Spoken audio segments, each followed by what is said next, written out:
Kan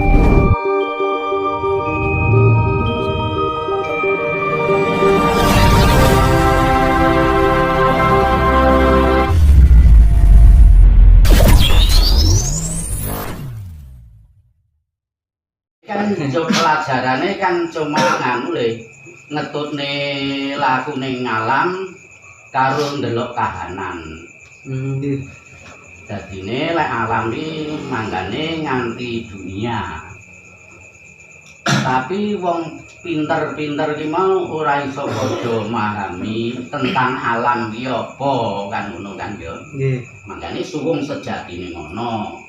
Lire tanpa hambedani saiki sing nang Indonesia, sing nang Cina, sing nang Jepang, ya wis nganti dunia kan padha to? Padha. Ora beda to? Mangkane temune tanpa hambedani. Terus tan kena kinaya ngapa?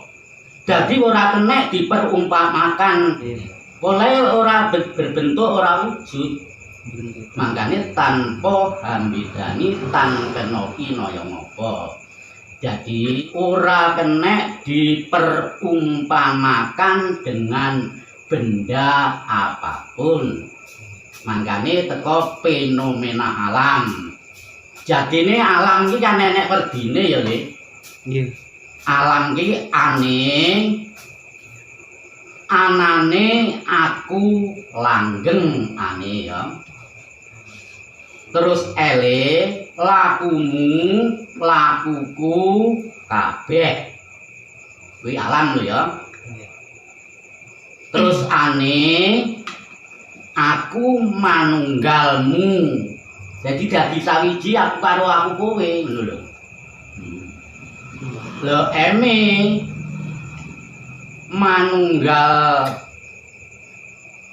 manunggalku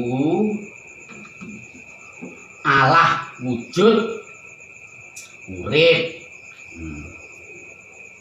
Tapi kabeh ora padha ngerti krana ora krasa lakune lakuku ngono lho.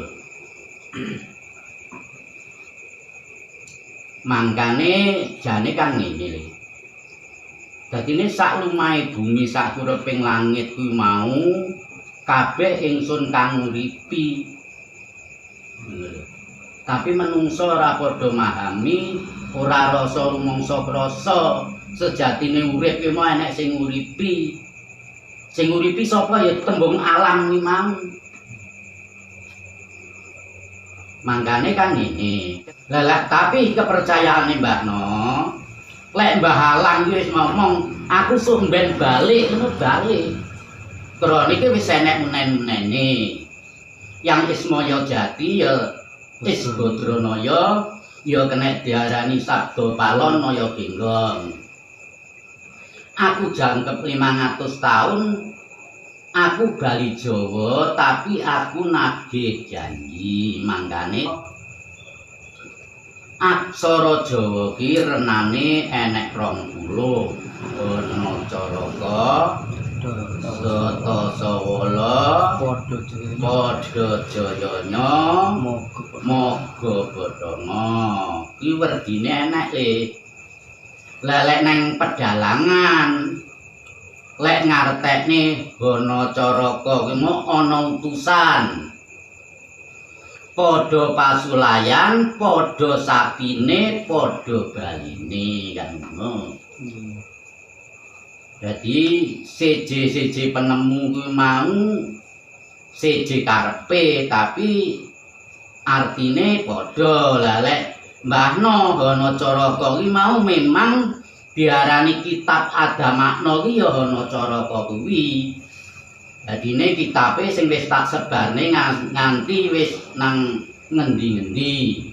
Mungkin dulur-dulur sing wis padha nyekel kitabe mbae kitab Adamakna tuntunane tutur tinular kuwi penemuane Mbah Saena nalika Mbah Saena perjalanan menyatukan alam dan penciptanya akhirnya iso nemoke kitabe tuntunane nganti nang sahadate Jawa asli. Ya, sering tak onekke ya Lid nang dadine bukan sahadat ya kono tak tulis kesaksian. Lah unine kesaksian itu sun miwiti sahadat panetep panoto ageman. Jawabane nang raga. Kang jumeneng rohilapi. Jawabane nang raga sukma. Kang ana telening ati jawabane nang urip. Wewayangane roh mukamat jawabane nang lakuning rasa. Kang dadi lajering urip kang nguripi, kang wujud sampurnakna Allah wujud ya aku kowe iki. Mangkane Allah wujud iki kenggenan kuwasa ya Le. Nggih. Tapi dikuasani karo sing maha kuwasa. Mangkane Mbahno sering ditanya orang pinter-pinter sing nguasani jagat saisine sering tak lontarne. Dari penelitiane Mbahno sing nguasani jagat saisine tak lain dan tak bukan Adam dan Hawa. Mangkane sing diarani jagat indi isine ndi? Dadine kabeh padha iso memahami ya Le. Nggih. Sing diarani jagat ki mau, sing diarani jagat ya Surya, Candra, Kartika, Iwanda, Bantala, Jahana, Samudra, Marta. Kuwi jagat. Nah, mangkane jagat ki secara tidak langsung nyata kena didelok ngangge paningal kasar ya Le. Contone bulane kae, srengenge kae, lintange kae, mendunge kae, genine kae, bumine iki ya iki ya. Ini enek kaitane karo fenomena alam. Sing ngamuk ora gur angine tok. Mangkane kedadeane menungso dari penelitiane Mbahno teko unsur papat. Bumi, geni, banyu, angin. Lah enek sing wong padha kepinteren. Dadine omonge alam ora bersahabat. Jadi ini bukan alami sing ora bersahabat. Jadi manusianya harus bersahabat sama alam.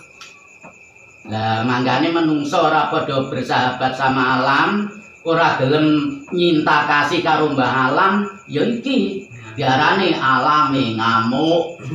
Saiki genine gunung padha mledos. Bumine padha jungkruk. Lah terus banyune padha munclak-munclak nyereti omah-omah. Hah? Kron iki wis enek menen-menene. Yang Ismaya Jati ya Is Badranaya ya kena diarani Sabda Palon Naya Genggong. Aku jangkep 500 tahun aku bali Jawa. Lewes enek udan angin gede aku bali. Karo lek wis cukup lek nagih janji lho. Iki sik nagih janji kok. Nanti lek teko predisine mbae, nek menungso ora padha bersahabat sama alam, ora gelem nyinta kasih karo mbah alam, ya iki diarani alame ngamuk. Jane kan ini mangkane Mbahno tatanane iki mau sing penting tujuane urip lek kangge tuntunan Jawa iso balik nang jaman kelanggengan. Iki tujuane ya. Iya. Terus saiki sing padha iso balik lan ora lek nganti ora iso padha balik nang jaman langgeng utawa balik nang sangkan paraning dumadi ora oleh nyalahne kancane. Beteke apa? Lek kepengin balik nang jaman langgeng ya kudu roh dalane langgeng. Ya saiki tekono dalane langgeng. Dalane langgeng iki pripun Mbah ngono? Dalane langgeng pripun Mbah?